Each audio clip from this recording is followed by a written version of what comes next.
আমি কিছুতেই সিনিয়র কাউকে বউ হিসেবে মানব না।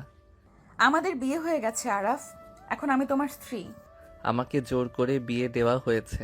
আপনি কিভাবে ভাবলেন আমি আপনাকে বউ হিসেবে মানব? কিছুতেই না। আর তাছাড়া আমার বন্ধু বান্ধব শুনলে হাসাহাসি করবে।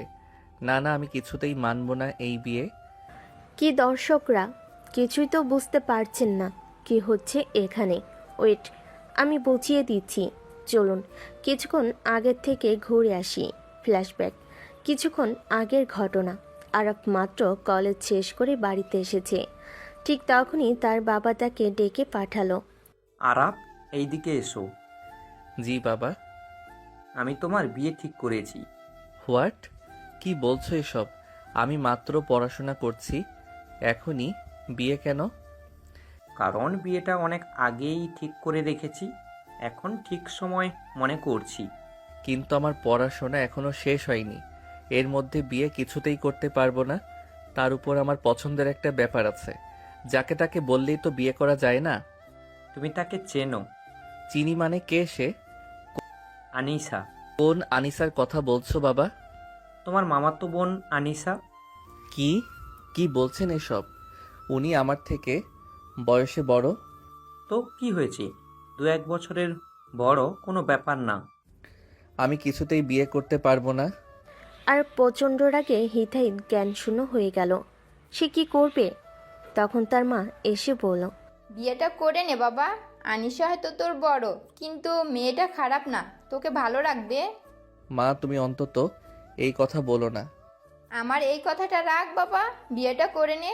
মনে কর এটা তোর কাছে আমার শেষ চাওয়া। আরাফ করুণ চোখে মায়ের দিকে তাকালো। সে আর কিছু বলল না। মায়ের কথা রাখতে রাজি হলো ঠিকই, কিন্তু মনে মনে প্রতিজ্ঞা করলো এই বিয়ে সে কিছুতেই মানবে না। বিকেলের শেষ রোদটা যেন আরফের মুখে কেমন গাঢ় লাল ছায়া ফেলে রেখেছিল। রাগে গলা শুকিয়ে আসছে, পা টিপে টিপে হাঁটছে, অথচ ভেতরের আগুন যেন মাথার চুল পর্যন্ত জ্বালিয়ে দিচ্ছে। একটাই প্রশ্ন, আমার ইচ্ছা ছাড়া কেউ কিভাবে আমাকে বিয়ে করিয়ে দেয়? অন্যদিকে ঘর ভর্তি আত্মীয় স্বজন চলে যাওয়ার পর আয়নার সামনে দাঁড়িয়ে নিজের লাল শাড়িটা ঠিক করছিল। নিজেকে দেখে নিজেই আনিসা একবার চোখ নামিয়ে নিল। এই মেয়েটা যে আজকাল কড়া ঠোঁট আর দৃঢ় চোখের পেছনে নিজেকে ঢেকে রাখে, সে আজ বউ সেজে কার জন্য? আরাফের জন্য, যে ছেলেটা এখনো তাকিয়ে পর্যন্ত দেখেনি। আনিসা একটা দীর্ঘ নিঃশ্বাস ছেড়ে নিজে নিজেই বলে। জোর করে ধরে রাখা যায় দায়িত্ব, কিন্তু সম্পর্ক? রাতে বাড়ি ফিরলেও আরাফ আনিসাকে মানবে না বলে দিয়েছে। তারপর আর আনিসার সামনে আসেনি। মায়ের জোড়াজড়িতে খেয়েছে, তাও মুখ কালো করে। আনিসা একবার ছায়ার মতো তার দিকে তাকিয়েছিল, কিন্তু সে চোখ এড়িয়ে নিয়েছে। রাত 10টার সময় আরাফ ঘরের দরজায় ধাক্কা দিয়ে ভিতরে প্রবেশ করে। এই রুমে আমি থাকবো না। আমি কোনো সিনিয়র বউয়ের সাথে এক ঘরে শুতে পারবো না। তুমি যেমন বাধ্য হয়েছ, আমিও তেমনই। তবে আমি তোমার অসম্মান চাই না, চাইলে এই ঘর আমি ছেড়ে দিতে পারি। আপনার এসব নাটক আমার সামনে করবেন না, তাই ভালো হয়। তোমার কাছে আমি সিনিয়র, বুড়ি, জোর করে বিয়ে করা একটা মেয়ে। কিন্তু একদিন যদি বোঝো কে ছিল তোমার পাশে, তখন হয়তো দেরি হয়ে যাবে আরাফ। আনিসার মুখে সেই ঠান্ডা অথচ চিরচেনা আত্মবিশ্বাস। আরব কিছু বলল না, চোখ সরিয়ে বেরিয়ে গেল রুম থেকে। আনিসা জানে এই যুদ্ধটা সহজ হবে না, কিন্তু সে কোনোদিনও সহজ পথে হেঁটেও তো কিছু পায়নি। তবুও এবার সে ভাঙবে না, সে অপেক্ষা করবে যতটা সময় লাগে। আর বুঝুক, বয়সে বড় হওয়া মানেই দূরে থাকা নয়। ভালোবাসার জন্য যোগ্যতা লাগে, বয়স নয়। সকালবেলা সূর্যটা একটু বেশি উজ্জ্বল মনে হলো আনিসার, কিন্তু ঘরের পরিবেশ ঠান্ডা, নিস্তব্ধ। আর রাতে আর ঘরে ঢোকেনি, এখনো পর্যন্ত সামনে আসেনি। আনিসা নরম গলায় দরজার বাইরে দাঁড়িয়ে বলে। চা রেখে যাচ্ছি, খেয়ে নিও। আরব তখন ভেতর থেকে দরজা খুলেই বিরক্ত গলেই বলে। আপনি দয়া করে আমার কোনো কিছুতে হাত দিবেন না। আমি কোনো বউ পাইনি যে আমাকে চা বানিয়ে দেবে। আর আমি সেটা খেয়ে ধন্য হব। তুমি চাও না বুঝি আমি তোমার স্ত্রী হই? ঠিক আছে, কিন্তু আমি তোমার দায়িত্ব, এইটুকু তো এড়াতে পারো না। এইসব ডায়লগ আপনি আপনার সিনেমার জন্য রেখে দিন। জোর করে বিয়ে করে এখন দায়িত্ব করছেন। আপনার কি লজ্জা করে না? আনিসা এবার আর কোনো কথা না বলে চুপচাপ মাথা নিচু করে চলে গেল। ভেতরে ভেতরে চোখে পানি জমলেও সে কখনো সেটা দেখাবে না, কারণ সে জানে এই সম্পর্কটা সময় চাই, কিন্তু সময় দেবার লোক যদি প্রতি মুহূর্তে তাকে অপমান করতে চায়, তবে সেই সময় ও বোঝে না কেমন লাগে। দুপুরে আরব তার বন্ধুদের সাথে ফোনে। ধুর ভাই, জীবনটাই শেষ। একটা বুড়ি আপুকে জোর করে বিয়ে করিয়ে দিয়েছে। কলেজে গেলে তো সবাই হাসবে। না না, আমি কাউকে বলিনি, বলতেও পারবো না। বললে তো আমি শেষ। আনিসা দরজার পাশে দাঁড়িয়ে সব শুনেছে। তার ঠোঁটের কোণটা একটু কাঁপল, কিন্তু নিজেকে সামলে নিল। চোখ দুটো বারান্দার বাইরে আকাশে আটকে গেল। নিজের মনে নিজেই বলল, হাসবে না হয় তাতে কি আসে যায়, কিন্তু এই ছেলেটা আমাকে নিয়ে বন্ধুদের সাথে মজা করছে। রাতে খাবার সময় আনিসা প্লেট সাজিয়ে টেবিলে রাখে, আর পাশে একবার তাকায়, আর গলায় কাটা যেন। আপনি কি এখন আমার সামনে বসে খেতে চান? না মানছি, না মানছি। আর আপনি যেন সুযোগ খুঁজছেন আমার বউ সাজার। না, আমি শুধু একজন অতিথির মতো আচরণ করছি। তুমি যখন আমাকে স্বীকার করবে না তখন আমিও তোমার কিছু না। আনিসা উঠে যায়, খুব সাধারণ, অথচ বুকে বৃষ্টির মতো কিছু শব্দ পড়ে থেকে যায়। আর কিছুক্ষণ তাকিয়ে থাকে তার চলে যাওয়ার দিকে, তবে তার ভেতরটা আজ একটু অস্বস্তিতে কাঁপল। কেন জানি না, সকালটা যেন আজ একটু বেশি ব্যস্ত। আর আয়নার সামনে দাঁড়িয়ে চুল ঠিক করছে। নতুন কলেজে ভর্তি হয়েছে, নতুন ক্লাস, নতুন পরিবেশ, সব ঠিকঠাক চলে কারোর কিছু জানাতে হবে না। না তার জোর করে হওয়া বিয়ের কথা, না সেই সিনিয়র বউ গল্প। আর আয়নায় তাকিয়ে নিজে নিজে বলে, আজ থেকে নতুন জীবন শুরু। আর কোনো সিনিয়র আপু নাটক নয়। দীর্ঘশ্বাস ছেড়ে, কিন্তু ভাগ্য তা তো রীতিমতো হাসে। কলেজে গিয়ে প্রথম পিরিয়ডে তাকে ডাকা হলো অডিটোরিয়ামে। নতুন প্রভাষক আসছে, পরিচিত হবেন সবার সঙ্গে। আর এরপরেই মাইক্রোফোনে ঘোষণা, আমাদের ডিপার্টমেন্টের নতুন প্রভাষক মিসেস আনিসা রহমান, আপনারা সবাই ওনাকে স্বাগত জানান। আরব চেয়ারে বসা থেকে উঠে দাঁড়ানোর উপক্রম করলো। চোখ বড় হয়ে গেছে তার, হাঁ করে তাকিয়ে আছে মঞ্চের দিকে। মঞ্চে আনিসা, শাড়ি পরা, চুল খোলা, চোখে হালকা কাজল, ঠোঁটে হালকা লিপস্টিক, কিন্তু মুখটা সেই চিরচেনা আত্মবিশ্বাসে ভরা। আরব নিজের মনেই বলে, না না না, এ কি হচ্ছে? এখন তো সবাই বলবে প্রভাষক বউ, দুপুরেই ভাইরাল হয়ে যাবে। আরে ভাই, ওইটা তো তোদের বাড়িতে একবার দেখছিলাম না? চুপ কর, কিছু না জানিস তো মুখ বন্ধ রাখ। ক্লাস শেষে ক্যান্টিনে ঢুকতেই আরব দেখলো আনিসা বসে আছে শিক্ষকদের জন্য নির্ধারিত কর্নারে। তবে হঠাৎ আনিসা তার দিকে তাকিয়ে চোখ সরিয়ে নিল। আরব ভেতরে কেমন যেন গরম হয়ে উঠল। সে নিজেই গিয়ে কথা বলতে বাধ্য হলো, আপনি কি আমাকে পাগল বানাতে এসেছেন এই কলেজে? বাড়িতে আপনার নাটক কম ছিল? তুমি যেখানে যাও আমি কি করব? আমি তো আমার চাকরির যোগ্যতা নিয়েই এখানে এসেছি। আচ্ছা, এখন আমাকে সব জায়গায় ছোট করতে চান বুঝি? প্রভাষক সাজবেন, আবার বউয়ের স্ট্যাটাসও চাই? দয়া করে আমাকে ফলো করা বন্ধ করুন।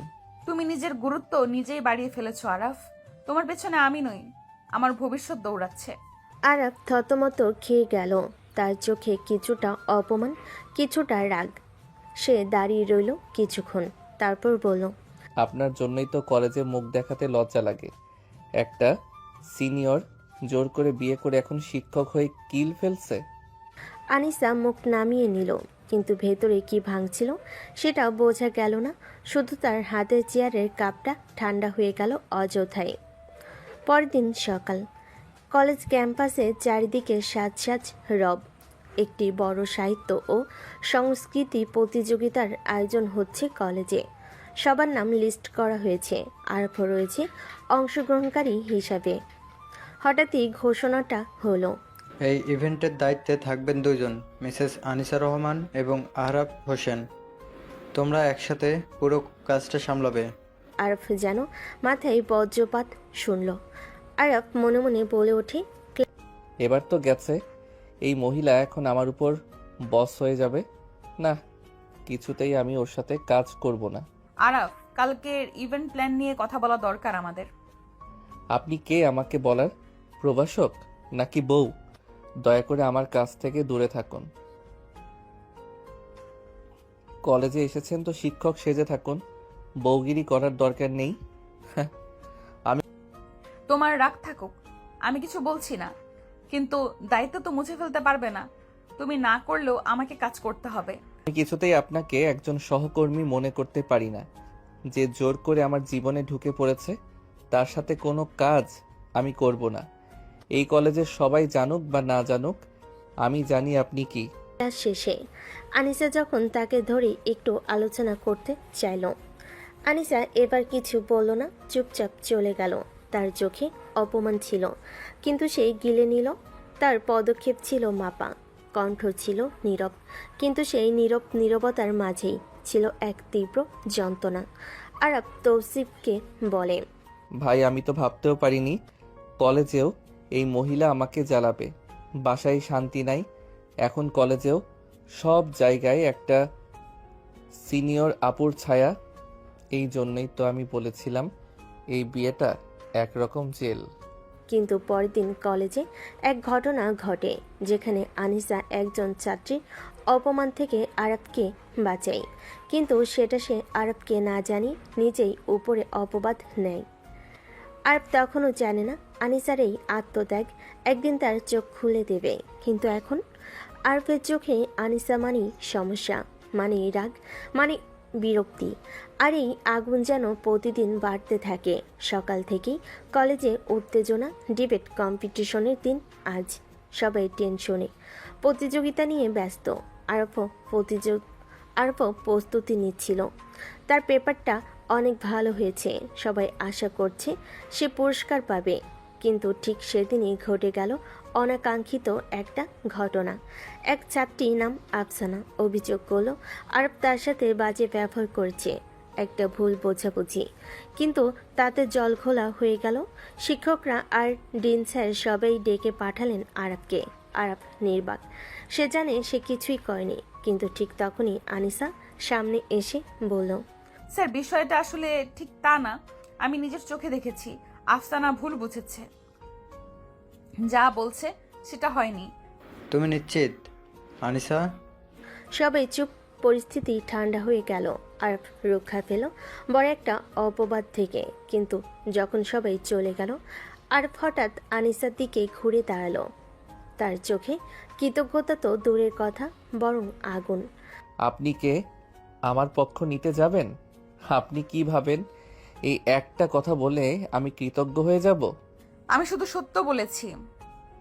সত্য না, আসলে আপনি চান সবাই জানুক আপনি আমার জন্য কত কিছু করছেন। আপনি চান কলেজেও আমি যেন আপনাকে সম্মান করি, স্বীকার করি। হাস্যকর। আপনার এতই দরকার সম্মান, তাহলে তো সেই দিনই উচিত ছিল আমাকে ছেড়ে যাওয়া, জোর করে বিয়ে করে না দাঁড়িয়ে।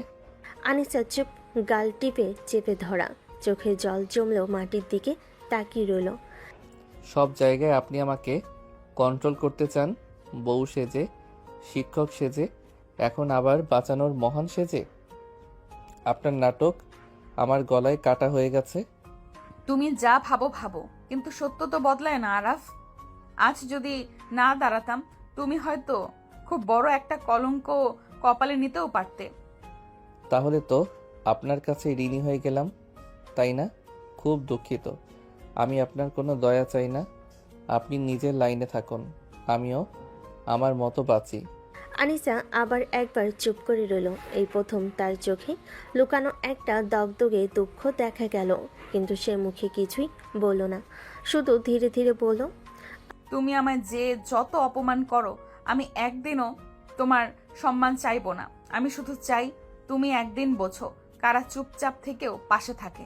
আরাফ সরে গেল, রাগে ফুঁসতে ফুঁসতে নিজের মধ্যে ছটফট করতে করতে চলে গেল, কিন্তু পেছনে রেখে গেল এক মেয়ে যে দাঁড়িয়েছিল খুব নিঃশব্দে, অথচ খুব ভেতরটা চূর্ণ হয়ে। সন্ধ্যা নামার আগেই কলেজে আলোচনা শুরু হয়ে গেছে। নতুন প্রভাষক আনিশা আপা কি সত্যি আরফের বউ? একটা কানাঘুষা যেন বাতাসের মতো ছড়িয়ে পড়ে, আর সেই গুজবের আগুনে ঘি ঢালে আরাফের ক্লোজ বান্ধবী মাহিনুর। চুপি চুপি গিয়ে আনিসার টেবিলের পাশে দাঁড়িয়ে। আপু, মানে মিসেস আনিশা, একটা কথা বলি। আপনি না একটু বেশি নাটক করছেন। বাসার বউ বাসায় রাখেন, কলেজে এনে কেন আপনি নিজেকে প্রেজেন্ট করছেন? সবাই তো এখন আপনাকে নিয়ে হাসছে। আনিসা চোখ তুলে তাকায়, চোখের ভেতর কেমন একটা চুলকানির মতো কষ্ট, কিন্তু মুখ থমথমে। তোমার কথা শেষ? মানে না, মানে আমি তো শুধু। তুমি শুধু একজন ছাত্রী। আমার ব্যক্তিগত জীবন, আমার দায়িত্ব, আমার আত্মসম্মান, এগুলো নিয়ে কথা বলার অধিকার তোমার নেই। আমি কাউকে বলে বেড়াইনি আমি কার স্ত্রী। আমি কলেজে এসেছি নিজের যোগ্যতায়, কারো পরিচয়ে না। তোমরা হাসছো, ভালো কথা। একদিন হয়তো বুঝবে একজন নারীকে তার ভূমিকা দিয়ে নয়, তার অবস্থান দিয়ে বিচার করতে হয়। মাহিনুর থ হয়ে দাঁড়িয়ে থাকে, চারপাশে কয়েকজন সহকর্মী দাঁড়িয়ে গিলে ফেলে শব্দ। ঠিক তখনই আরাফ আসে। এবার তো কলেজেও শুরু করে দিলেন। সবাই এখন বলছে আপনি আমার বউ। কি দরকার ছিল এইসব উত্তম বউ সাজা? আমি কখনোই তোমার পরিচয় দিয়ে নিজেকে প্রমাণ করিনি। তোমার পরিচয় দিয়েও কখনো সম্মান পেতে চাইনি। বরং তুমি আজ যা বলছো সেটা প্রমাণ করে তুমি ছোট মনের। ছোট মনের? হ্যাঁ, আপনি তো এখন মহান বউ, কঠিন প্রভাষক। সবার সামনে সাফাই দিয়ে বেড়াচ্ছেন, তাই না? না আরাফ, আমি শুধু সাফাই দিয়েছি নিজের সম্মানের জন্য, তোমার নয়। কারণ তুমি আমার সম্মান বুঝবে না, আর আমি সেটা ভিক্ষা করব না। এক মুহূর্তের জন্য নিস্তব্ধতা। আরব দাঁড়িয়ে রইল, কিছু বলতে গিয়ে আটকে যাওয়া গলায়। তার রাগ একটুও কমেনি, বরং আরও জ্বলছে ভেতরে। কিন্তু আনিসার মুখে আজ নতুন কঠোরতা। সে আর সেই শান্ত, সব সহ্য করা মেয়েটি না। সে মুখে রাগ রাখে না, কিন্তু চোখে এমন এক দৃষ্টিভঙ্গি রাখে যেটা ছুরির মতো কেটে যায় অহংকারে মোড়া মনকে।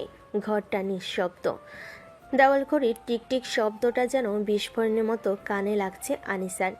বিছানার একপাশে বসে থাকা আরাফের দৃষ্টিটা ঠান্ডা আগুনে জ্বলছে। আপনাকে বিয়ে করতে বাধ্য হয়েছি মানে এই না যে আপনাকে বউ বলে মেনে নিয়েছি। কিন্তু আমি তো চেষ্টা করছি আরাফ। চেষ্টার নাটক আমার সামনে করবেন না। এই নাটক দেখে দেখে আমি ক্লান্ত। আনিসার চোখ ছলছল করছে, তবু সে নিজেকে শক্ত রাখার চেষ্টা করছে। মুখ নামিয়ে নিচু গলায় বলল, আমি সত্যিই তোমার ভালো চাই আরাফ।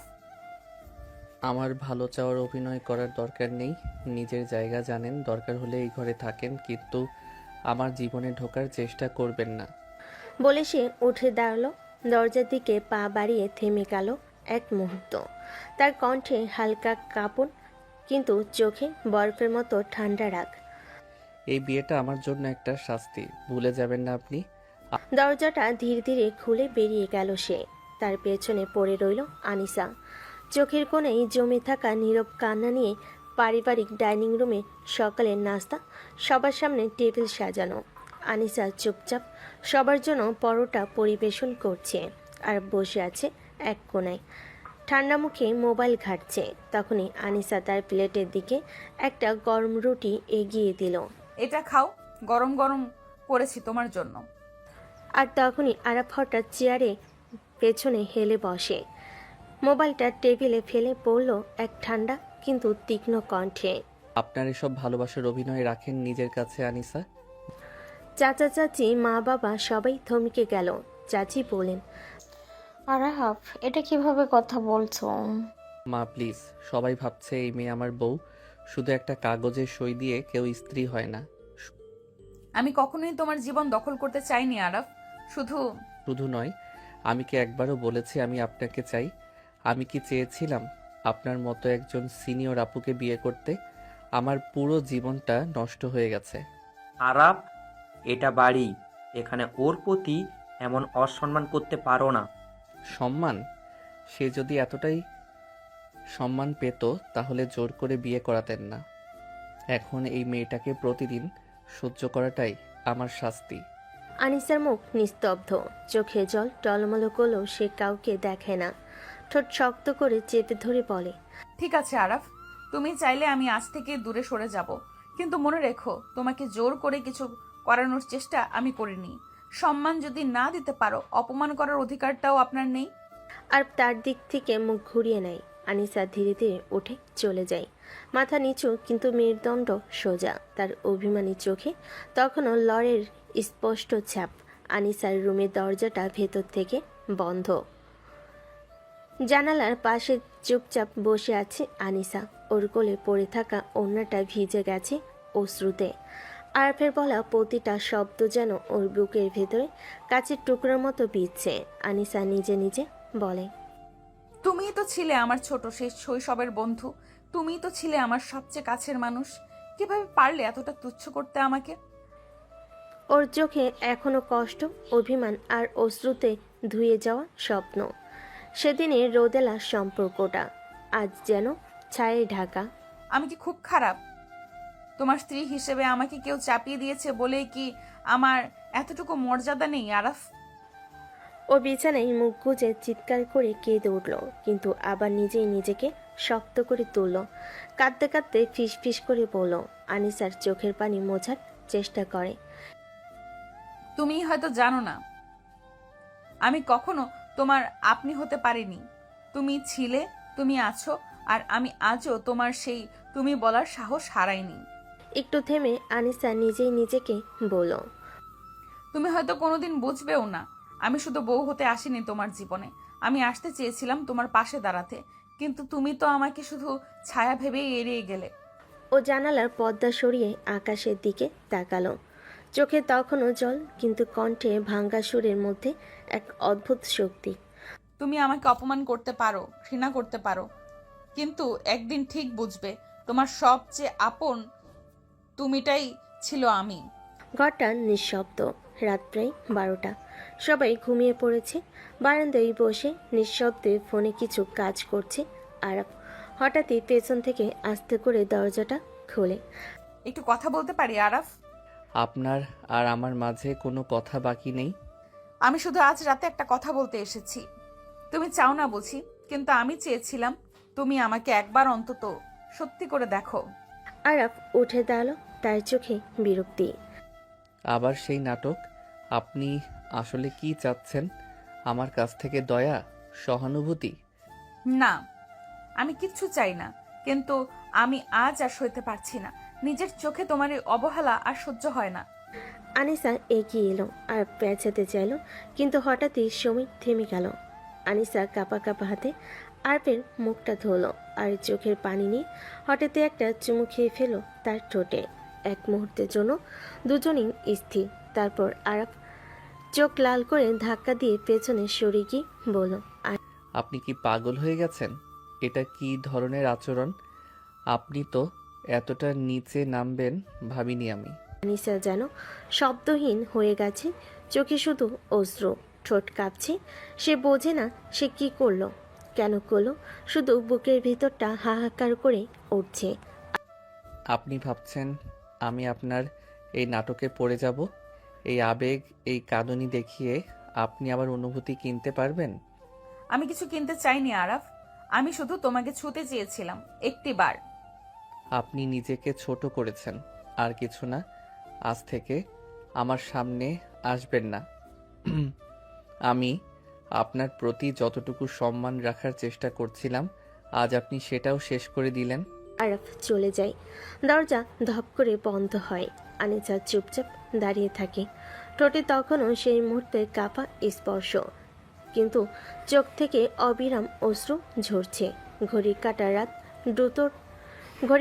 রাত 2টোর দিকে গড়িয়েছে। ঘরের এক কোণে বসে আছে আনিসা। জানালা ফাঁকা দিয়ে চাঁদের আলো এসে পড়ছে তার মুখে।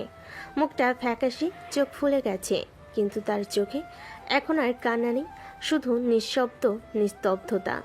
আনিসা চুপচাপ নিজের মনে বলে, আমি কিছু চাইনি, তুমির কাছে। শুধু একটা স্পর্শ, একটু বিশ্বাস, সেটা যদি এত বড় অপরাধ হয় তবে সত্যি আমি অপরাধী। তারপর সে ধীরে ধীরে আয়নার সামনে গিয়ে দাঁড়ায়। আয়নায় নিজেকে দেখে ফিসফিস করে বলে, আজ থেকে আর কোনো কিছু চাইবো না আরাফ।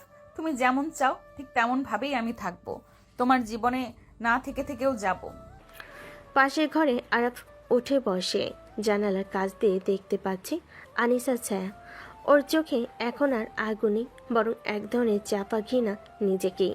নিজেকে আঘাত করে বলল, আমি ওকে এতটা নিচু ভাবছিলাম। সে তো কোনোদিন আমার মতো আচরণ করেনি। এত অপমানের পরেও সে তো কেবল তুমি বলেই ডেকেছে আমাকে। তার কণ্ঠ নরম হয়ে আসে, কিন্তু মুখটা অভিমান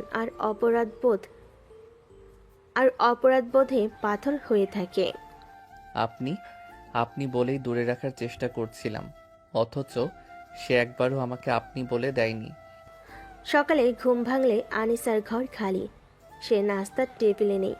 বাড়ির কারোর সঙ্গে কোনো কথা বলেনি। আর চুপচাপ চারপাশে খুঁজে, দৃশ্যত কিছুর জন্য না, কিন্তু মনের ভেতর সেই ছায়া খুঁজছে যে গতকাল ঠোঁটে একটুখানি কাপা সাহস রেখে গিয়েছিল। চাচি বলেন, আনিশা খুব সকালে উঠে নামাজ পড়ে নিজের ঘরেই বসেছিল, কাউকে কিছু বলেনি। আজকাল ওর চোখে অদ্ভুত চুপচাপ ভাব। তুমি একটু কথা বলো না ওর সাথে, ওর সঙ্গে আরাফ। আমার কোনো দরকার নেই। কিন্তু তার বুকের গভীরে তখন এক অজানা যুদ্ধ, যেখানে একটা তুমি তার বুকের দল ধাক্কা দিয়ে বলছে, তুমি হারিয়ে ফেলছো এমন একজনকে যে তোমার সব অপমানের পরেও তোমার হয়ে থেকেছে। সকাল। বাড়ির উঠানে আনিসা বসে আছে এক কোণে, হাঁটুর উপর মাথা গুজে বসে কেবল তাকিয়ে আছে এক পয়েন্টে। চারপাশে পাখির ডাক, ঝিরিঝিরি বাতাস, কিন্তু তার চোখে কোনো প্রতিক্রিয়া নেই। নাস্তার সময় ঘর জুড়ে হাসি ঠাট্টা হচ্ছে, সবাই টেবিলে, কিন্তু আজ কেউ লক্ষ্য করলো আনিসা একটা শব্দ করেনি। চাচি বলেন, আনিশা মা, শরীর খারাপ নাকি? আজকাল খুব চুপচাপ লাগছে তোকে। না চাচি, ঠিক আছি, শুধু একটু ক্লান্ত লাগছে। তারপর সে ধীরে ধীরে উঠে যায়। আরফও টেবিলে বসা, চুপচাপ খাচ্ছে। চোখ দু একবার আনিসার দিকে তাকিয়ে আবার মুখ ফিরিয়ে নিচ্ছে, কিন্তু তার ভেতরটা আজ যেন এলোমেলো হয়ে আছে। নিজের মনে কই সেই মুখের জেদ, চোখের ভাষা, প্রতিরোধ। এই চুপচাপ মেয়েটা কি সত্যি আনিসা? দুপুরে আরব ঘরে ফিরতে দেখলো টেবিল পরিষ্কার, ঘর গোছানো, সবকিছু আগের মতো, কিন্তু কোথাও আনিসা নেই। আস্তে করে তার ঘরের দরজা খুলে উকি দিল। আনিসা জানালার পাশে বসে বই হাতে তাকিয়ে আছে দূরে কোথাও, হয়তো তাকিয়ে নেই, শুধু দেখার ভান। আরব দাঁড়িয়ে থেকে নিচু স্বরে বলে, আপনি ঠিক আছেন? আমি তো তোমার আপনি। আমার ঠিক থাকা না থাকা কেমন করে আপনাকে ছুঁয়ে যাবে আরাফ? আরব চমকে গেল, কিছু একটা বলতে গিয়েও থেমে গেল। ওর মুখে কোনো রাগ নেই, চোখে আগুন নেই, বরং এক অজানা অপরাধ বোধে ডুবে গেছে। আপনি তো বলছিলেন, অথচ সে আজও, তুমি এত কষ্ট দিয়েও এত অপমান করেও কেন সে বদলায় না? সেই রাতে বিছানায় শুয়ে ঘুম আসে না আরাফের। চোখ বন্ধ করলে ভেসে ওঠে আনিসার মুখ, চোখে অশ্রু, ঠোঁটে কাঁপা কাঁপা সাহস, আর সেই একটুখানি অপ্রত্যাশিত স্পর্শ। আরব চোখ বন্ধ করে। আমি কি ভুল করলাম? আমার আপনি হারিয়ে ফেললো এমন একটা তুমিকে যে কাঁদতেও চায় না আর। সকালের শুরু। ঘরের বারান্দা, মেঘলা আকাশ, হালকা বাতাস। আনিশা আজ খুব ভোরে উঠে নামাজ পড়ে ব্যাগ গুছিয়েছে। কারোর ঘুম ভাঙেনি তখনও। চুপচাপ নিজের ঘর থেকে বেরিয়ে এসে বারান্দায় দাঁড়ায়। একবার চারপাশে তাকাই। এই বাড়ির প্রতিটা ইট যেন তার নিঃশব্দ সাক্ষী। আনিসা নিজে নিজে বলে, যেটা সহ্য করতে পারি করেছি, তবে এখন আমি নিজেকে আর হারাতে পারবো না। একটা সম্পর্ক টিকিয়ে রাখতে গিয়ে নিজের অস্তিত্ব মুছে ফেলা ঠিক নয়। একটা চিঠি রেখে যায় সে আরফের ঘরের দরজার নিচে।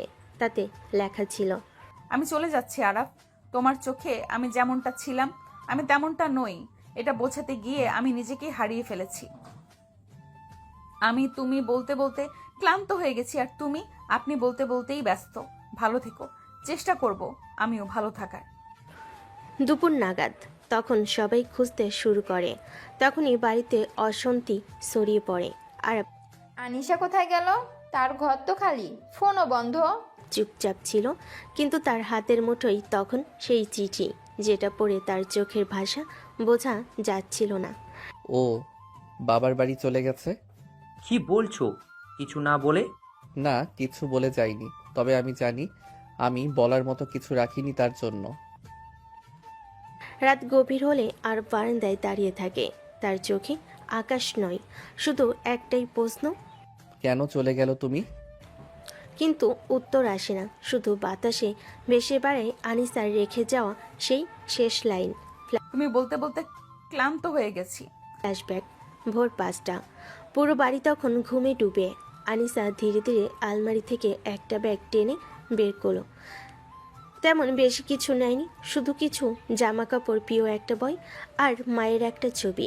সবাই ঘুমিয়ে থাকুক, কেউ জাগুক না, এটাই চাইছিল সে। দরজার হাত রাখতেই তার চোখ কাঁপে। বুকের ভেতর একটা অজানা ঝড়, কিন্তু তবুও থামে না। একবারও পেছনে তাকায় না। গেট পেরিয়ে যখন রাস্তায় নামে, তখন আকাশে আলো ফুটছে বাইরে, ভেঙে যাচ্ছে ভেতরের অন্ধকার। সেদিন দুপুরে বাড়িতে চারিদিকে হইচই। চাচি অস্থির হয়ে ঘরে ঘরে খুঁজেছেন। চাচা ফোনে ফোন করে যাচ্ছে। কাউকে কিছু না বলে এভাবে চলে যাওয়া যায়? আরব চুপচাপ একটা কোণে দাঁড়িয়ে, তার হাতের মুঠোয় ভাঁজ করে রাখা কাগজটা, একটা ছোট্ট নোট। আমি যাচ্ছি, নিজেকে সামলানোর জন্য কিছুটা সময় দরকার। কেউ খুঁজতে আসবে না, এই অনুরোধটা রইল। আরব কিছু বলে না, কাউকে কিছু বোঝায় না। রাতে বারান্দায় দাঁড়িয়ে চুপচাপ বাইরে তাকিয়ে থাকে সে। চাঁদের আলোয় যেন চারপাশ কেমন ফাঁকা লাগছে, অদ্ভুতভাবে শান্ত চারপাশ। আর আরবের ভেতরে গর্জে ওঠা এক অশান্ত সাগর। আনিসার বাবার বাড়ি। দিন 2।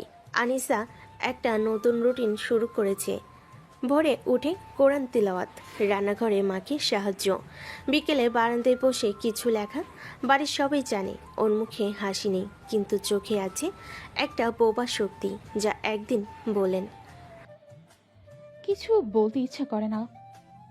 না মা, এখন কথা নয়, নিজেকে একটু গুছিয়ে নেই, তারপর হয়তো সব বলার সময় আসবে। মা একদিন বললেন। 4 দিন পর ঘরে ঢুকে দেখলো আনিসার সাইডের তাক ফাঁকা, ওর গন্ধটাও যেন নেই। একটা ছবি ছিল, দুজনে বিয়ের পর তোলা। ওটা ধুলোমাখা অবস্থায় পড়ে আছে।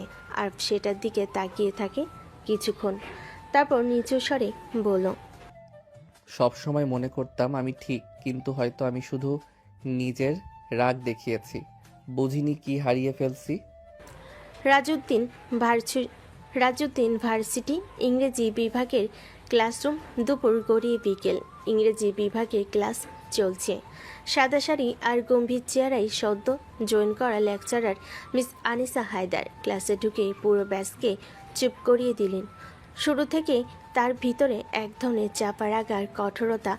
কোনো ছাত্রকে একটু বেশি কথা বললেই ধমক, অতিরিক্ত হাসাহাসি, সোজা ক্লাস থেকে বের করে দেওয়া। তবে কিছু মানুষ থাকে যারা অন্য সবার চেয়ে আলাদা। সেই ক্লাসেই বসে থাকা 3য় বর্ষের ছাত্র আরাফ হোসাইন, যার দৃষ্টি মাঝে মাঝেই আনিসার দিকে স্থির হয়ে থাকে। প্রথম ছিল কৌতূহল আর মুগ্ধতা, আর এখন নিজের অজান্তেই প্রতিদিনের অপেক্ষা। একদিন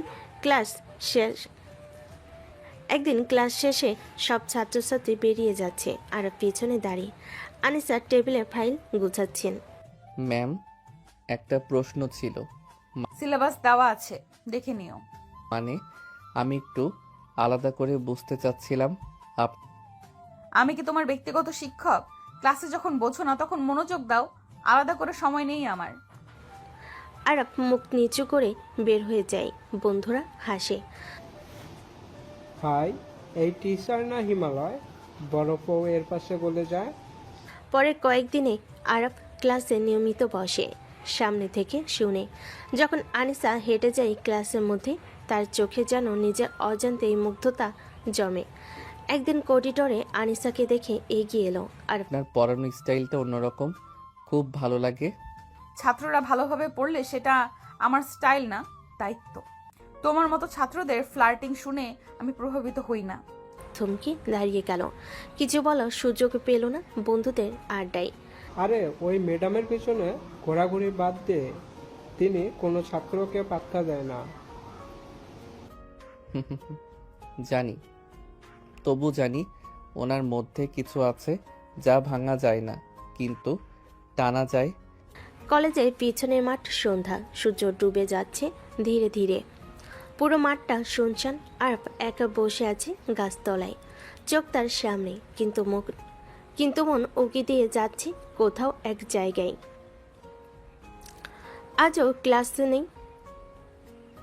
আজও ক্লাসে সেই একই রাগী মুখ, চোখে তার ছিল, কণ্ঠে কঠোরতা। তবুও এত কঠিন মানুষটার দিকে বারবার চোখ চলে যায় কেন? রাগী, অহংকারী দূরের মানুষটা কেন বারবার কাছে টানে? যার কথায় এক ফোঁটা কোমলতা নেই, তাকেই কেন এত আপন মনে হয়? তার মনে ভেসে ওঠে গতকালের করিডোরে ঘটনা, যেখানে সে সাহস করে একটা কথা বলেছিল, আর সে কথায় ফিরেও তাকায়নি আনিসা। এমন কত শিক্ষক তো পড়িয়েছেন, কিন্তু এই একজন কেন জানি ভেতরে কোথাও নাড়া দিয়ে যায়। তারপর চুপচাপ আকাশের দিকে তাকিয়ে থাকে। হালকা বাতাস বইছে, পাতা কাঁপছে, আর নিজের ভেতরটা ধীরে ধীরে জ্বলছে। এ কি ভালো লাগা নাকি ভালোবাসা? তাকে দেখে বুকের ভেতরটা কেন অস্থির হয়, ক্লাসে যখন চোখে চোখ পড়ে কেন নিঃশ্বাস আটকে যায়। আমি কি সত্যি আনিসা আপুর প্রেমে পড়ে যাচ্ছি? এক মুহূর্তের জন্য নিজের কথাই নিজেই থমকে গেল সে। চোখ বন্ধ করে নিচু গলায় না, এমনটা হতে নেই, কিন্তু কেন হচ্ছে? বলে। তার হৃদয় তর্ক করে, তার মন চুপচাপ স্বীকার করে, হ্যাঁ, এই মেয়েটার মধ্যে কিছু আছে যা আর কারোর মধ্যে নেই। দুপুর, আরফের বাড়ির বসার ঘর। আয়েশা বেগম চুপচাপ বসে আছেন, চোখে অস্থিরতা, কপালে চিন্তার ভাঁজ। আনিসার রহমান পত্রিকা পাশে রেখে বললেন, এবার অনেক হয়েছে, মেয়েটা কিছু না বলেই চলে গেছে, তার মানে এই না যে ও দোষ। আমি প্রতিদিন অনুভব করছি ওর জায়গাটা কতখানি ফাঁকা হয়ে গেছে।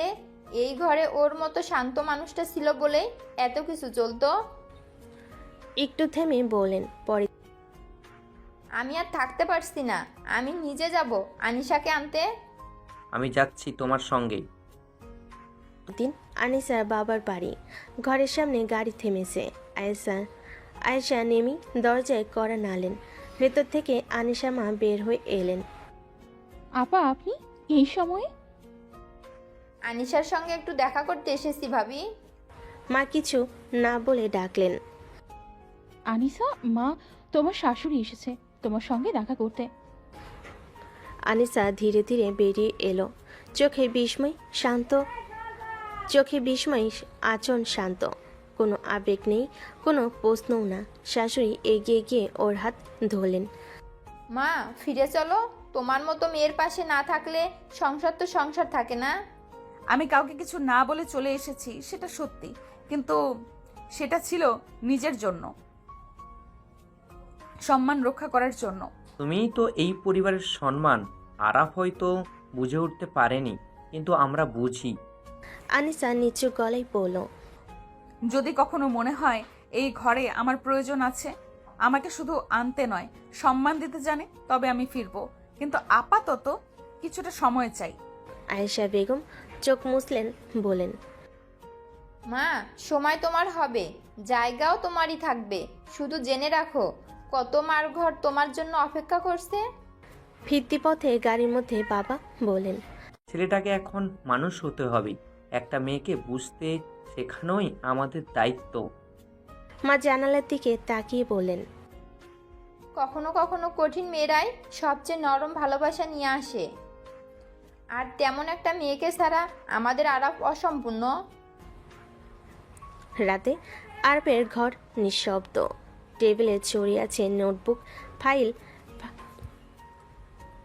টেবিলে ছড়িয়ে আছে নোটবুক, বই, ফাইল, কিন্তু আরব সেগুলোর দিকে তাকাচ্ছে না। সে শুধু তাকিয়ে আছে একটা পুরনো ছবির দিকে, যেখানে আনিশা পাশে বসে আছে, মুখে হালকা হাসি। আচমকা চোখ নামিয়ে নেয়, অস্থির হয়ে উঠে দাঁড়ায়, ঘর জুড়ে হেঁটে বেড়ায়, যেন নিজেকে ভুলে গেছে। কতভাবে বুঝিয়ে দিয়েছি আমি তাকে চাই না, কিন্তু আজ এই নীরবতা, এই অনুপস্থিতি কেন যেন ঘরটাকে অচেনা করে তুলেছে। তার চোখে যেন অদ্ভুত এক অপরাধ বোধ। হঠাৎ সে তাকিয়ে থাকে আনিসার ফাঁকা সাইডটাই, যেখানে ওর ব্যবহৃত জিনিসগুলো ছিল। আমি তো কোনোদিন একবার জিজ্ঞেস করিনি কেমন আছো, আর এখন প্রতিদিন মনে হয় একটাবার শুধু জানতে পারি আজ ওর মন ভালো কিনা। পরের দিন সকালের নাস্তার টেবিলে সব কিছু ঠিকঠাক, কিন্তু কিছু যেন নেই। মা রুটি তুলে দিতে দিতে থেমে গেলেন, চুপচাপ নীরবে তাকালেন আরফের দিকে। আরফও মুখ নিচু করে খাচ্ছিল। একসময় ধীরে বলল, মা, আনিসা কেমন আছে? মা চমকে তাকালেন, প্রথমবারের মতো এই ছেলের মুখে এমন কথা। ভালো আছে, খুব শান্ত হয়ে গেছে, চোখে কিছু বোঝা যায় না, তবে খুব বেশি কথা বলে না। আরাফ চুপ করে যায়, চোখের পাতা দৃষ্টি ঝাপসা হয়ে আসে, কণ্ঠটা ভারী হয়ে যায়। ওই মানুষটার চোখে কিছু বোঝা যায় না, কারণ আমি বুঝতে চাইনি। আমি শুধু রেগে গেছি, দোষ দিয়েছি। আজ বুঝছি আমি কি হারিয়ে ফেলেছি। বিকেল, বাইকে বসে আনিসার কলেজের সামনে দাঁড়িয়ে থাকে আরাফ। দূর থেকে দেখে আনিসা বের হচ্ছে, হাতে ব্যাগ, মুখে শান্ত ভাব, মাথা নিচু। সে আর এগোয় না, শুধু দেখে। হঠাৎ চোখে চোখ পড়ে যায়। আনিসা মুহূর্তেই থেমে যায়, কিন্তু কিছু বলে না, চুপচাপ রাস্তা পার হয়ে চলে যায়। আরফের চোখে একটুখানি ভিজে ওঠা উষ্ণতা, কোনো দাবি নেই, শুধু একটাই উপলব্ধি। যাকে অবহেলা করেছিলাম সে আজ আমার পৃথিবীর সবচেয়ে প্রিয় চেনা মুখ। পরের দিন কলেজ, ইংরেজি বিভাগের করিডর। দুপুর গড়িয়ে যাচ্ছে। আনিসা ক্লাস নিয়ে বের হচ্ছিল। হঠাৎ করিডোরের একপাশে দাঁড়িয়ে থাকা স্মার্ট পোশাকের এক যুবক, যার চোখে কিছুটা দ্বিধা, কিছুটা আশা। আরব সে কাঁধে ব্যাগ নিয়ে অপেক্ষা করছিল। একসময় সাহস করে সামনে এগিয়ে এলো। আর একটা কথা বলতে পারি? বলার মতো কোনো সম্পর্ক তো নেই আমাদের মধ্যে, আপনার কথা বলার প্রয়োজন পড়লো হঠাৎ। আরব থেমে গেল, কিন্তু এবার রেগে যায়নি, শান্ত কণ্ঠে বলল, আমি শুধু ক্ষমা চাইতে এসেছি। ক্ষমা চাইলেই অতীত মুছে যায় না। একটা মানুষের ভেতর ভাঙা শব্দগুলো এত সহজে মুছে ফেলা যায় না। বলে সে চলে গেল কোনো দ্বিধা ছাড়াই। আর আরাফ তাকিয়ে থাকলো তার পেছনের দিকে, যেখানে কেউ একসময় ওর ঘর ছিল। আজ সেই মানুষটি চলে যাচ্ছে নির্বিকার, নিঃশব্দে। রাতে আরবের ঘরে সেই মুঠোফোনে আনিসার নাম সার্চ করলো। কলেজের ওয়েবসাইটে ওর নাম, ছবি, প্রোফাইল সব দেখে একটা দীর্ঘশ্বাস ফেল। এখন বুঝি মেয়েটা শুধু একজন স্ত্রী না, সে একজন শিক্ষিকা, দায়িত্বশীল মেয়ে, কারো আদর্শ। আর আমি তখন কেবল তাকে অপমান করেছি, অবহেলা করেছি। তার চোখে একটুখানি অদ্ভুত দৃঢ়তা জেগে উঠল। আমি শুধু অনুতপ্ত না, আমি বদলাতে চাই, ওর পাশে দাঁড়ানোর মতো একজন মানুষ হয়ে উঠতে চাই। কয়েকদিন পর কলেজ গেটের সামনে আনিসা একটা রিক্সা নিতে যাচ্ছিল। দেখলো রিক্সাওয়ালা কারোর সঙ্গে কথা বলছে। পেছন ঘুরে তাকাতে চমকে উঠল আরাফ। স্মার্ট, শান্ত, কিন্তু ভদ্র। গাড়িটা খারাপ হয়েছে, আমার পাশেই ছিলাম, তোমার জন্য রিক্সা ঠিক করেই দিচ্ছিলাম। আমার দেখাশোনা করার দরকার নেই, আমি নিজের দায়িত্ব নিজেই নিতে পারি। জানি, আমি শুধু ঠিক হতে চাই, তোমার জন্য না, নিজের জন্য। আনিসা কিছু বলল না, চোখ সরিয়ে নিল, কিন্তু তার চেহারায় ভাঙ্গন নেই। সে আগের চেয়ে অনেক বেশি নির্লিপ্ত। আরব জানে এই পথ সহজ নয়। এই মেয়েটা আজ আর আগের মতো নেই, তবে সে এবার থামবে না। সে প্রমাণ করতে চায় ভালোবাসা শুধু বলা নয়, বদলে যাওয়ার নাম। কলেজে একটি বিশেষ সেমিনার। আজ কলেজে বড় অনুষ্ঠান। বিভিন্ন বিভাগের শিক্ষক, শিক্ষিকা, ছাত্রছাত্রী, অতিথি সবাই উপস্থিত। মঞ্চের একপাশে বসে আছেন আনিসা, শান্ত, গম্ভীর, স্বাভাবিক। কেউ বুঝবে না তার ভেতর কতটা সজাগ হয়ে আছে আজকের দিনে একজন মানুষের উপস্থিতি। হ্যাঁ, আরব এসেছে আমন্ত্রিত ছাত্র হিসেবে বক্তৃতা দিতে। যখন তার নাম ডাকা হলো সবাই করতালিতে মেতে উঠল আর মঞ্চে উঠল, সোজা হয়ে দাঁড়ালো, তবে কারোর দিকে নয়, সরাসরি তাকালো না, শুধু কথা বলল মাথা উঁচু করে। এই কলেজ আমাকে কেবল শিক্ষিত করেনি, মানুষ হতে শিখিয়েছে। আমার জীবনে একজন শিক্ষক ছিলেন যিনি শুধু পড়াননি, আমাকে নিজের সীমাবদ্ধতা চিনতে শিখিয়েছেন। তার চোখ আনিসার দিকে গেল একবার, সবার সামনে নয়, কিন্তু বোঝা গেল সে কথাটি কাকে উদ্দেশ্য করে বলেছে। আনিসা বসে থাকে একইভাবে, কোনো ভ্রুক্ষেপ নেই মুখে। অনুষ্ঠান শেষে বিকেলে আনিসা বের হচ্ছিল, হঠাৎই এক ছাত্র দৌড়ে এসে বলল, ম্যাম, আপনাকে একজন বাহিরে গাড়ির কাছে দাঁড়িয়ে অপেক্ষা করতে বলেছে। আনিসা নিচে এসে দেখে আরফ দাঁড়িয়ে আছে, হাতে ছোট্ট একটা খাম। সময় নিব না, শুধু এটা দিচ্ছি। আনিসা খামটি হাতে নিল, কিছু না বলেই যেতে চাইল। এই খামের ভিতর কোনো আবেগের কথা নেই, শুধু কিছু সত্য যেগুলো হয়তো তোমার জানার অধিকার ছিল। আনিসা থেমে গেল এক সেকেন্ড, তারপর হাঁটা শুরু করলো আনিসার ঘর। চুপচাপ বসে আছে সে, খামটা সামনে রাখা, চোখে অদ্ভুত দ্বিধা কিন্তু মুখে কঠোরতা। একসময় সেটা খুলো, ভেতরে ছিল একটা ছোট্ট চিঠি। আমি ভুল করেছি, ভেবেছিলাম তোমাকে বুঝতে আমার সময় লাগবে, আসলে আমি নিজেকেই বুঝতে পারিনি।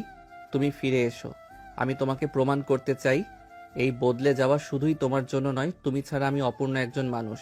চিঠি পড়ে আনিসার চোখের পাতা ভার হয়ে আসে, কিন্তু সে নিজেকে শক্ত করে তোলে। চিঠি ভাঁজ করে ডায়েরির ভিতর রেখে দেয়।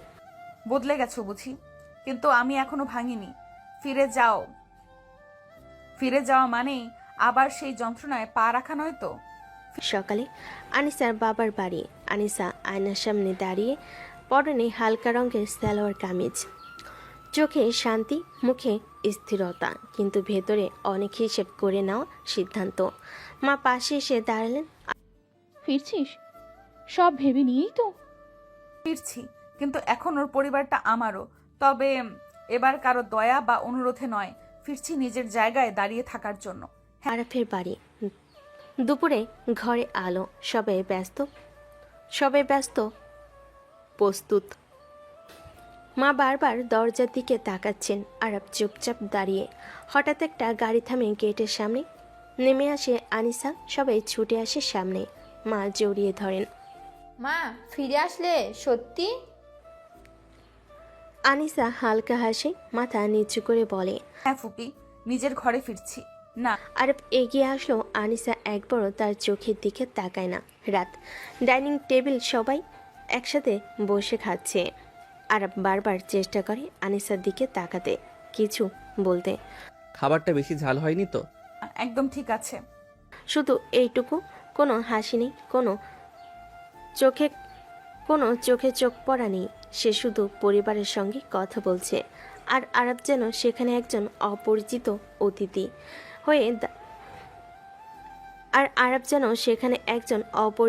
অতিথি হয়ে দাঁড়িয়ে আছে। রাত, বেডরুম ঘরটাই সেই পুরনো জ্ঞান। আনিসা সব গুছিয়ে নিচ্ছে নিজের মতো। আরব ধীরে ঘরে ঢোকে। আমি জানি আমি অনেক কষ্ট দিয়েছি, তোমার ফিরে আসা আমার কাছে অনেক। আমি ফিরেছি সংসারে, সম্পর্কটা গড়তে সময় লাগবে। তুমি যদি সত্যিই বদলাতে চাও, সেটা প্রমাণ করতে হবে।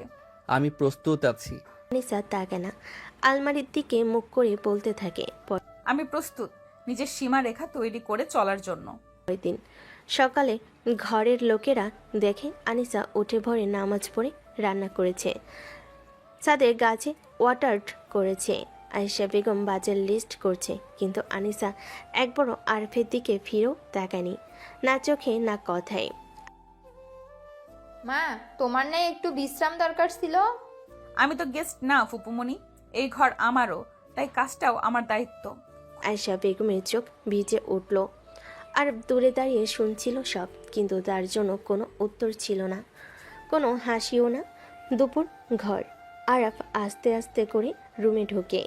আনিসা তখন কাপড় গুছাচ্ছিল। একটু কথা বলবো? খুব দরকারি হলে বলো, আমি ব্যস্ত। তোমার এই অভিমান কতদিন চলবে? এটা অভিমান না, এটা শিক্ষা। যে মেয়েটাকে তুমি একসময় অসম্মান করেছিলে, সে এখন ঠিক বুঝে চলতে শিখেছে কার যোগ্যতা কতটুকু। আরব চুপ হয়ে যায়, একটা কথাও খুঁজে পায় না। রাতে বেডরুম, ঘরের বাতি নিভে গেছে। আনিসা একপাশে শুয়ে আছে, আরবও। দুজনের মাঝে নীরবতা আর এক অদৃশ্য দেওয়াল। কাছে থেকেও তুমি এত দূরে কেন? এই নীরবতাই কি আমার সাজা? কিছুক্ষণ পর সে আস্তে করে বলল, আজ তোমাকে ভালো লেগেছিল ছাদে গাছগুলোর পাশে দাঁড়িয়ে? প্রশংসা নয়, আমি তোমার দৃষ্টি চাই না। আমি শুধু আমার নিজেকে আগের মতো ফিরে পেতে চাই। পরদিন সকালে আনিসা চুপচাপ চায়ের কাপ রেখে চলে গেল বারান্দায়। আর তার পেছনে তাকিয়ে থাকলো, একদম নিশ্চুপ। আয়েশা বেগম কাছে এসে ফিস ফিস করে বলেন, ওর অভিমান ভাঙাতে হলে তোমাকে শুধু ভালোবাসা না, সম্মান, ধৈর্য আর সময় দিতে হবে। আরব নিচু গলায় বলল, আমি অপেক্ষা করব প্রতিদিন, যতদিন লাগে, কারণ ওর অভিমানটা আমারই তৈরি করা। শুক্রবার সন্ধ্যা, রেস্টুরেন্টের সাথে বন্ধুদের আড্ডা। আনিসার কলেজ লাইফের 2-3 জন ঘনিষ্ঠ বান্ধবী ও সহকর্মী মিলে ছোট ছোট একটা আড্ডার আয়োজন করেছে। অনেকদিন পর আনিসাকে দেখে সবার চোখে ঝিলিক। অবশেষে রানীমা বাড়ি থেকে বের হলেন। এত রাগ নিয়ে বাসা যায় না আনিশা? সব কিছুই এখন হিসাব করে করতে হয়, জীবন আগের মতো নেই। আজ কোনো চিন্তা না, আজ শুধু আজ টু ট্রিট রুম। হাসির মাঝে টেবিলে চলে আসে গ্লাসে ঢালা হালকা ড্রিঙ্ক, দেখতে জুসের মতো, কিন্তু বন্ধুদের চোখে সমস্যা। এটা কি? হালকা জুস, চেক করে দেখো, জীবনের স্বাদ বদলাবে। প্লিজ এইসব না। এক চুমুক আনিশা, তুমি তো এখন আর আগের মতো পড়া না, তাই না? সবাই হেসে উঠল। আনিসা একটু অস্বস্তিতে পড়ে, তবুও আজকের রাতটাকে নিজের মতো করে কাটাতে চাই। একটু চুমুক দিল।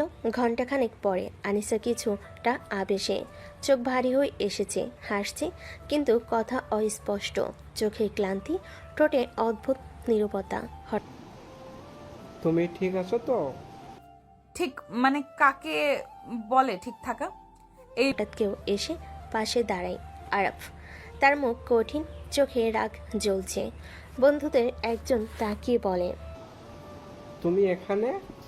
ওর ফোন ধরছিল না, লোকেশন অন ছিল, তাই এসেছি। আনিসা তাকিয়ে থাকে আরফের দিকে এক দৃষ্টিতে।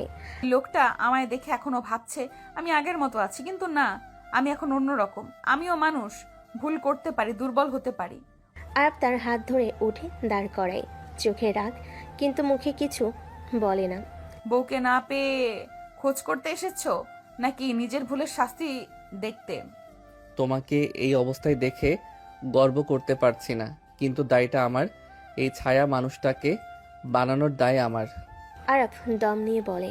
আনিসা চুপ করে যায়, তার চোখ ঝাপসা জল। সে জানে এ লোকটা এখনো তার ভেতরটা পড়ে ফেলে। গভীর রাত, আরবের ঘড়িতে রাত 2টা। ঘর অন্ধকার, শুধু একপাশে আলো জ্বলছে। আরব বই হাতে বসে, কিন্তু পড়ছে না। চোখের দৃষ্টি জানালার বাইরে, মন আরেক পৃথিবীতে। হঠাৎ দরজায় কড়া নাড়া শব্দ। সে তাকিয়ে দেখে আনিসা, চুল এলোমেলো, চোখ লালচে, মুখে ক্লান্ত, এক রকমের মাতাল ছোঁয়া। সে ধীরে ধীরে ঘরে ঢোকে। ঘুমাওনি? তুমি ঠিক আছো? আনিসা কিছু না বলে একদম কাছে চলে আসে। তার চোখে অভিমান, গায়ে হালকা নেশা, কিন্তু কণ্ঠে ভয়াবহ সত্য। আমি ক্লান্ত, ভেতরটা খুব ভেঙে গেছে। তুমি জানো না আমি কতটা কষ্টে আছি।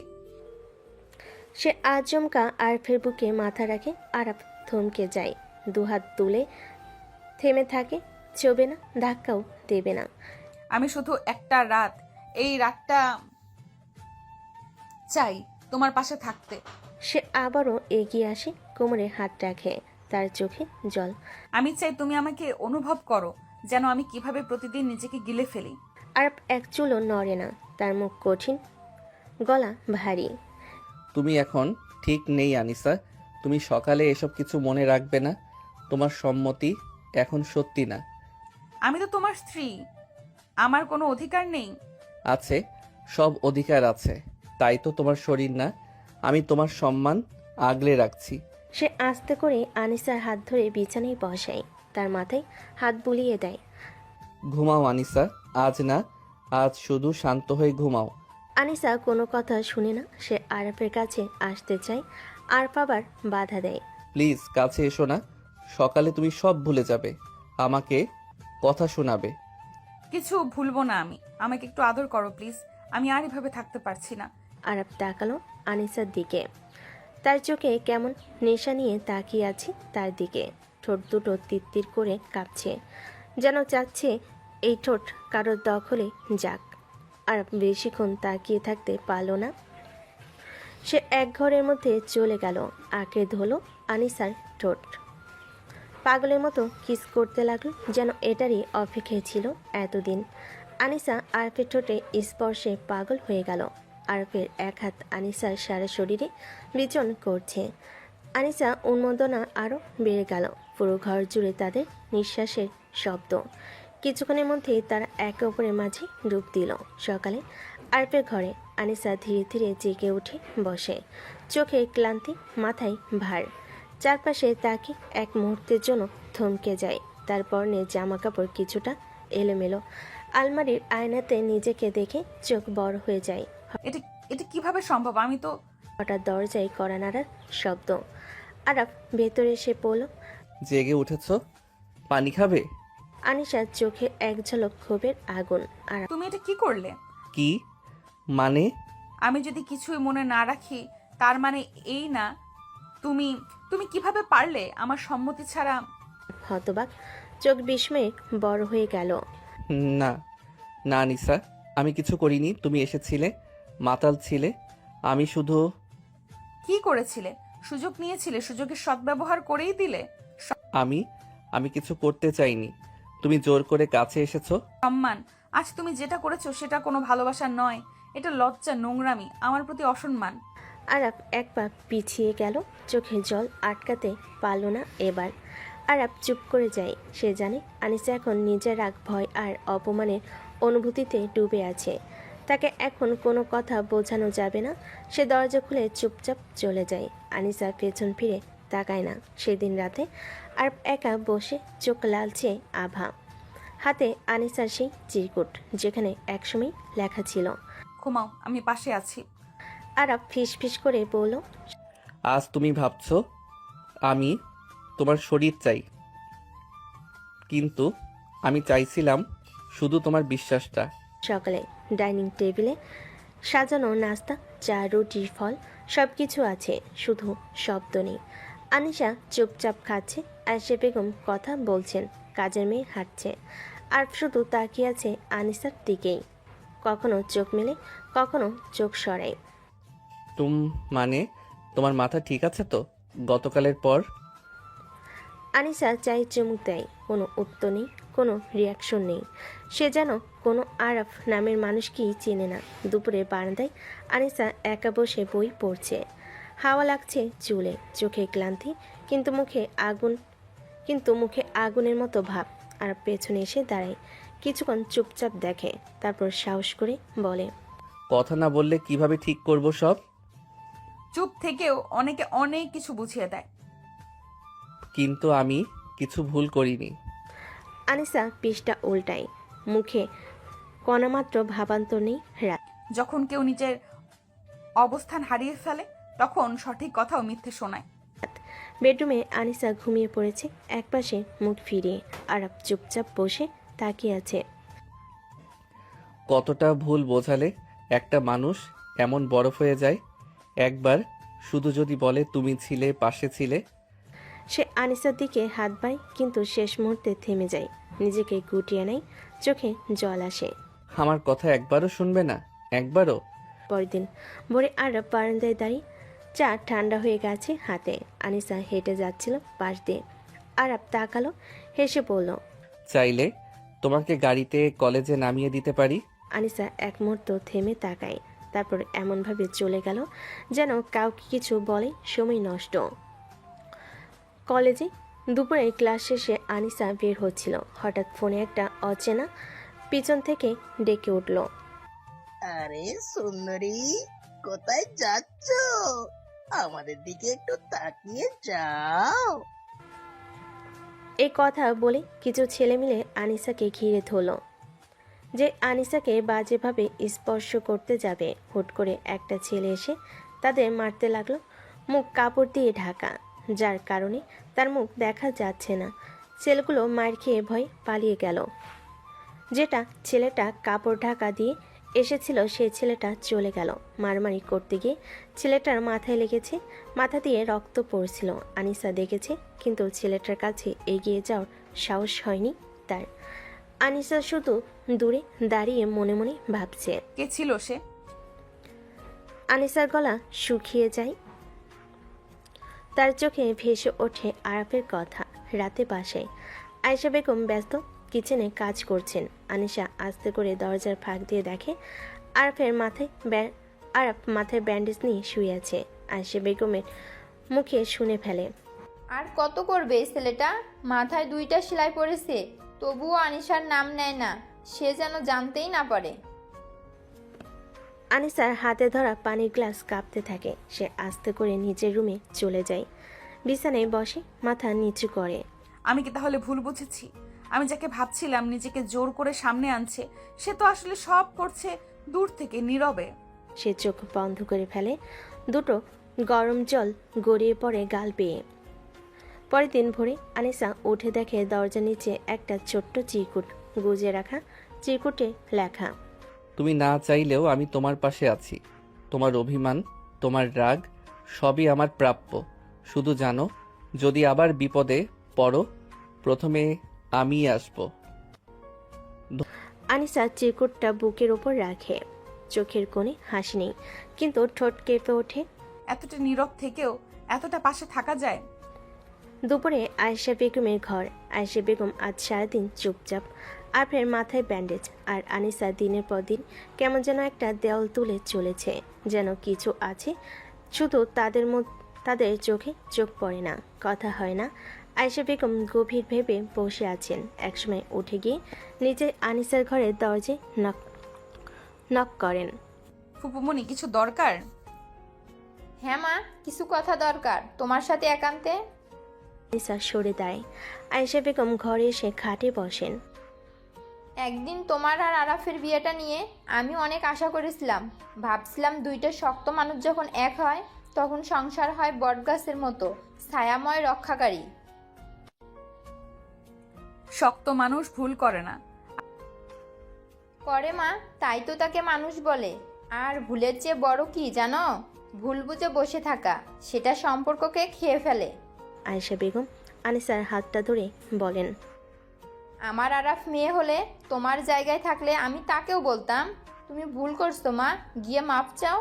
আমি মাফ চাওয়ার জায়গায় দাঁড়িয়ে আছি না ফুপিমণি, আমি কেবল নিজেকে দূরে রেখেছি। নিজেকে আগলে রাখা ভালো, কিন্তু এতটা আগলে রাখলে কেউ আর কাছে আসার সাহস পায় না। একটু সময় নীরবতা। ও তোমাকে সত্যি ভালোবাসে, প্রতিদিন তোমার দিকে চেয়ে থাকে, কিন্তু তোমার চোখে একটাবারও তার জন্য কিছু থাকে না। তোমার অভিমান যদি সত্যি হয়, তাহলে আমার ভালোবাসাটাও যেন মরে না যায় মা, তাকে একটু বোঝার চেষ্টা করো। আনিসা কিছু বলে না, শুধু মাথা নিচু করে চুপচাপ বসে থাকে। তার চোখে জল নেই, কিন্তু চোখের ভেতর যে প্রশ্নগুলো ঘুরছে তা তার ঠোঁটের চেয়ে অনেক বেশি উচ্চারণ করছে। সকালে ডাইনিং টেবিলে চিরচেনা ছায়া, চুপচাপ সকালের নাস্তা। আয়েশা বেগম নরম গলায় কথা বলছেন। আরাফ বসে আছে আনিসা ঠিক সামনে। হঠাৎ কিছুক্ষণ পর আনিসা টেবিল থেকে জল এগিয়ে দেয় তার দিকে। একটু চমকে ওঠে আরাফ। ধন্যবাদ। আনিসা কিছু না বলে নিচু চোখে খেতে থাকে। তবে এবার তার গলা আর মুখে সেই আগের মতো কঠিন ভাব নেই। দুপুর ঘরের ভেতর আনিসা জানালার পাশে দাঁড়িয়ে বাইরে তাকিয়েছিল। আরাফ পাশ দিয়ে যাচ্ছিল, তখনই একটুখানি থামলো। আজ কলেজে যাচ্ছ না? ছুটি নিয়েছি, মাথা ব্যথা। কথাটা খুব সাধারণ, কিন্তু আরাফ থমকে যায়। এই প্রথম অনেকদিন পর আনিসা তার প্রশ্নের জবাব দিল। রাতে বসার ঘরে টিভিতে নিউজ চলছে, সবাই বসে আছে। আনিসা চুপচাপ একটা সুপের বাটি নিয়ে এসে আরাফের সামনে রাখলো। ওষুধ খেয়েছো? হ্যাঁ, খেয়েছি। আনিসা এবারও কিছু না বলে সরে গেল, তবে তার চোখ একবার ধরা খেল। যেখানে ভালোবাসা নেই কিন্তু ঘৃণাও নেই, সেখানে কেবল এক ধরনের অস্থিরতা, দ্বিধা আর বোঝার চেষ্টা। রাতে বেডরুম। আনিসা ঘুমিয়ে গেছে আর তার পাশে বসেছিল, মাথায় হালকা ব্যথা। সে আস্তে করে উঠে ওষুধ নিতে যাচ্ছিল, হঠাৎ কেউ তার হাত টেনে ধরল। ঘুমের ভেতরে আনিসা আরাফের হাত ধরেছে। আরাফ থেমে যায়, তাকিয়ে থাকে আনিসার দিকে। আনিসা, আনিসা চোখ মেলে না, ঘুমের মধ্যে শুধু বলো, আমাকে আর দূরে সরিয়ে রেখো না। আরাফ নিঃশ্বাস আটকে চুপ হয়ে যায়। তার চোখ জলে ভিজে যায়। সে বুঝতে পারে আনিসা আসলে কাঁদে না, নিজেকে প্রতিদিন নিঃশব্দে ভেঙে ফেলে। পরের দিন দুপুর আনিসা ক্লাস নিচ্ছিল। ক্লাস শেষে বাইরে বের হতেই দরজার কাছে একটা ছোট্ট প্যাকেট দেখতে পাই। প্যাকেটে লেখা, শুধু তোমার জন্য। ভিতরে একটা চিরকুট আর কিছু। সে পেছনে ফিরে দেখে আরাফ অনেক দূরে দাঁড়িয়ে আছে, চোখে কোনো দাবি নেই, কেবল অপেক্ষার নীরবতা। চিরকুটে লেখা ছিল, তোমার ব্যথা আমি বোঝাতে চাই না, শুধু বুঝতে চাই। যদি তুমি বোঝার সুযোগ দাও, এই ফুলটা তুমি পছন্দ করতে নাও পারো, তবুও আমি চেয়েছি তোমার দিনটা